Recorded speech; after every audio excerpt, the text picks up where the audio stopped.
I'm gonna make a lemony eggplant caponata because I wanted to make something that was soft, because I've been on a soft food diet for 2.5 years after surgery on my jaw, and it's still really flavorful food.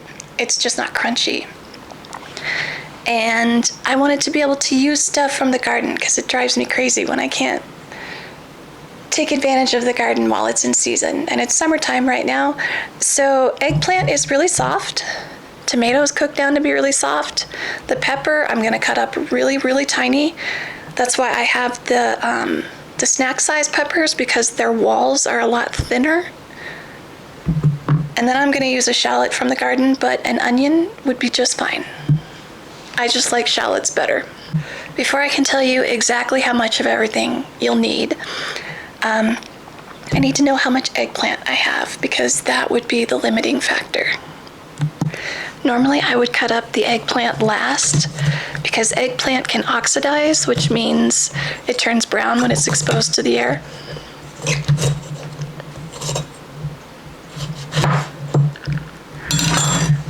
But since I need to know how much I have, I'm starting with it. I'm going to take a peeler and take the skin off, because I think the skin would be too tough to eat on a soft food diet. That's me personally.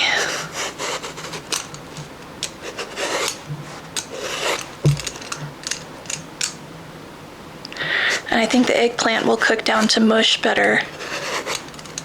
Well, it's going to cook down to mush, but it's going to be more mushy without its skin.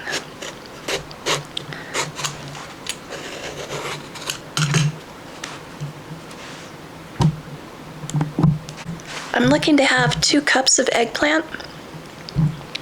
First, I'm going to cut it in half. So there's a flat side. And then I'm going to cut it into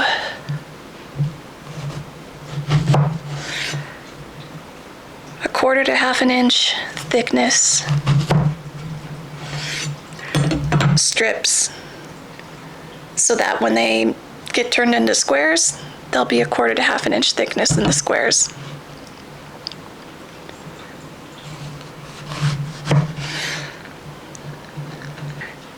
An eggplant caponata is, it's an Italian relish. It's supposed to be sweet and sour. And I don't really get the sweet and sour. The sour comes from the lemon. But I think of that more as tart. And there's going to be lemon and a little bit of honey, so the honey will provide the sweetness. There's also capers and olives and oregano. The olives I'm not as confident about on a soft food diet, so I'm going to cut them up to the tiniest pieces known to man and then put them on the side. And that way, if I ever feel like it's not going to work for me, I just won't include them. All right, let's see what we're working with. Because it's a canning recipe, the recipe is written for 6 cups of eggplant, which is a lot.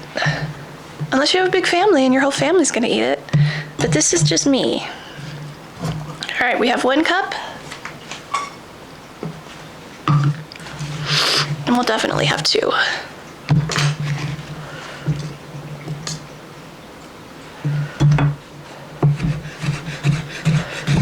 Okay, 2 cups of eggplant. I guessed right. Yay for me. Because it's a canning recipe and it goes by weight, we'll need 2/3 of a pound of tomatoes, which is about 11 ounces, which is 4 to 5 small to medium tomatoes. And I have 12 ounces here.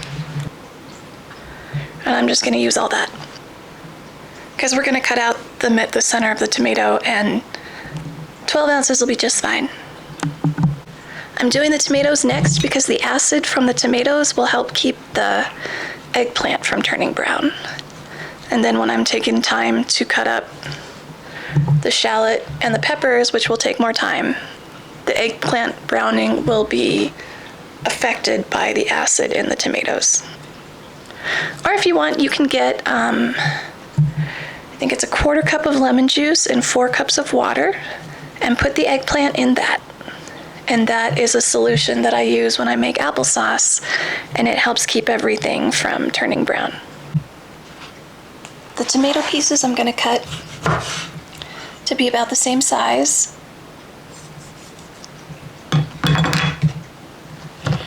Which is 1/2 to 1/4 of an inch. And the tomatoes are really going to cook down into, you won't have to worry about their size once they cook down.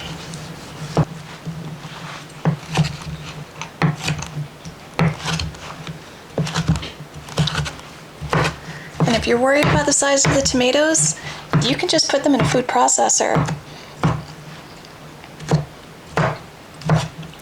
and blend them up.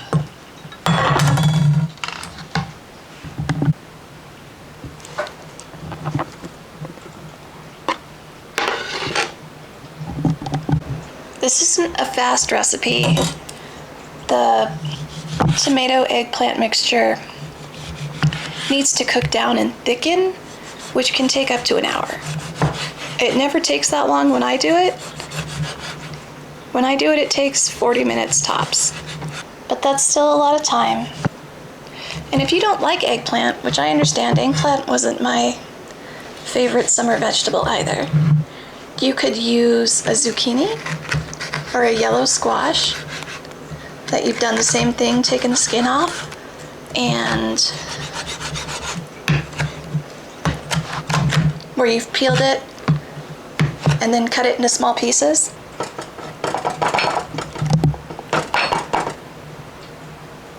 And if tomatoes are too acidic for you, yellow tomatoes are supposed to be less acidic than the other colors.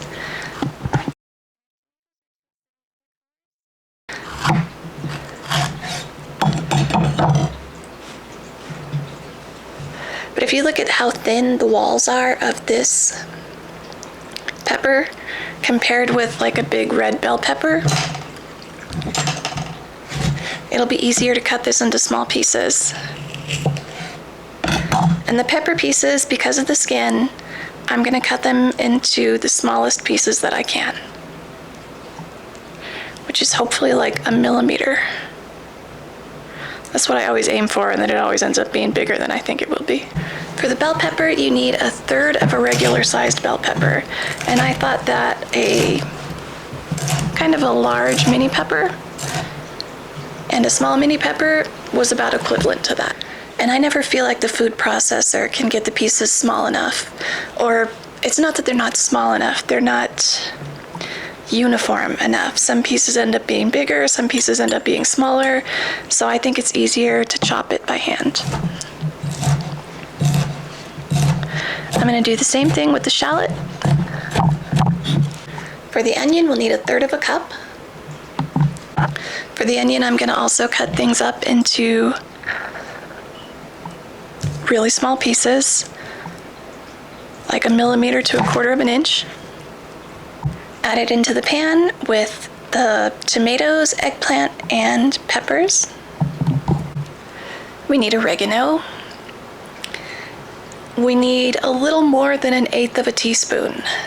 So if you take 1/4 of a teaspoon and fill it up almost halfway, that should be about enough.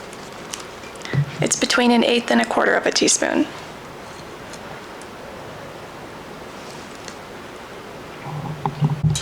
We need 2/3 of a teaspoon garlic powder,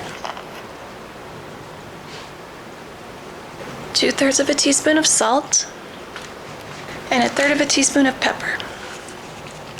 You'll start cooking everything on high. Once it boils, turn it down to a simmer and let it cook the rest of the 40 minutes to an hour together. It started boiling pretty quickly, so I'm going to turn it down to a simmer, which is like 2 on my stove. You want to turn the temperature down until it boils gently. You can serve it hot or cold. If you want, you can serve it over pasta, which is probably how I'm going to eat it tonight. Or if you want to serve it cold, I know other people in the house are gonna have it over a chicken breast as like a chutney. Next, we're gonna need olives. It recommends green olives, but that doesn't sound good to me. Kalamata olives sound better. Honey, my honey bear's standing on his head. And capers. We're also gonna need lemon juice and lemon zest. It's 1 tablespoon and 1 teaspoon of capers. We need 1/6 of a cup of olives. That's just 1/3 cup, filled up halfway. And I'm just gonna put them on the cutting board and then run the knife over them as many times as I possibly can. First I'll cut them in half. Try and give myself a fighting chance. And if, when you're done cooking something, if the pieces look too big, since I'm gonna put this over pasta anyway, I could always just put it in a food processor and then use it as a sauce. It's still gonna be just as flavorful, and it would still be acting as a sauce for the pasta. I'm gonna serve the olives off on the side. I think I got the pieces small enough, but just in case, just the abundance of caution, I'm just gonna put them to a dish, in a dish to the side. It's been cooking for 20 minutes and it's thickened quite a lot. The eggplant pieces look a little bit big to me, so I might take a potato masher and just mash those pieces down. I know they're soft, I know they'll be really easy to chew. I'm gonna add in the capers.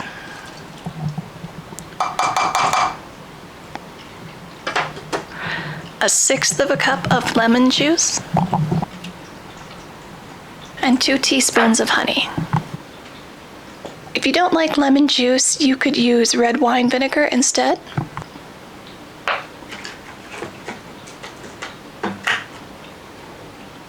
And 1 teaspoon lemon zest. You want to keep cooking it for up to 10 minutes until all of the lemon juice has been absorbed. It's been 8 minutes, there's no more juice. And now if you want to make some pasta and serve it over that, or let it cool off in the fridge and eat it the next day, the flavors are supposed to be even better the next day.